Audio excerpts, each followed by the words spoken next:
Good evening guys. For tonight's video, nagluluto po ako ng laing with octopus. Yan, first time ko pong itry ito. Tingnan natin later kung anong magiging lasa niya. Yan.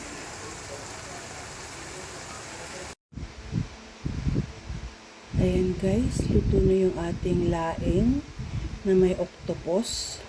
Ginataang laing na may octopus. Ayan. First time ko itong gumawa nito. And natikman ko na siya ngayon. Tinikman ko bago ko ilagay sa plato. Ang sarap niya. Promise. I-try nyo po ito. At napakasarap niya. Ayan.